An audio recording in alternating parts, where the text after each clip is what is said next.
I've been lying down for hours now. It's 5:35 a.m. and there's not much I can do. You know what the worst part about my situation is? I'm in the same room with my parents.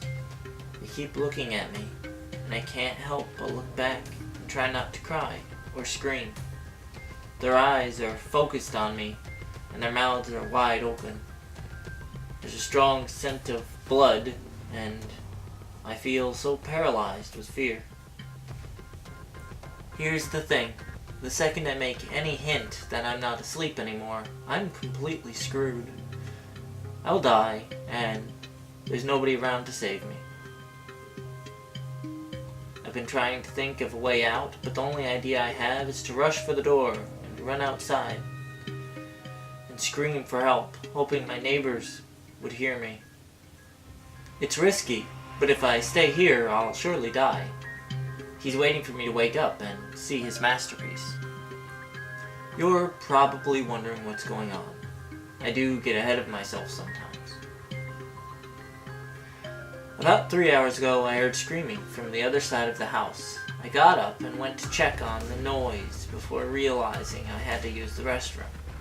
Instead of doing the smart thing and investigating, I used the bathroom first. I could have gotten myself killed right then for my stupid actions.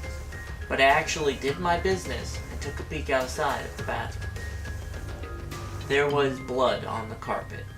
I got very worried and ran back to my room, hiding under my sheets like the chicken I was. I tried to convince myself to go back to sleep, that it was some really vivid dream or something. But I heard my bedroom door open. Like the terrified child I was, I peeked from under my blankets to see what was going on. I could see something dragging my parents into the room. It was not human, I can tell you that. It was hairless, with no eyes and no clothing. It walked like a caveman, with its back slouched as it dragged my parents. But this thing was much smarter than any caveman. It was aware of what it was doing. It propped my dad up on the edge of the bed and made him face me. It then sat my mother down in a chair and positioned her towards me as well.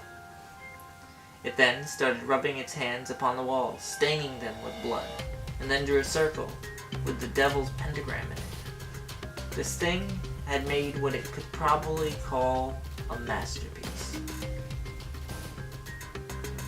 To finish it off, it scribbled a message on the wall that I could not read in the darkness. It then positioned itself under my bed, waiting to strike. The scariest thing is now my eyes have adjusted to the darkness, and I can read the message on the wall. I don't want to look at it, because it's terrifying to think about. But I feel I need to see before I'm killed. I peek at the creature's masterpiece. I know you're awake.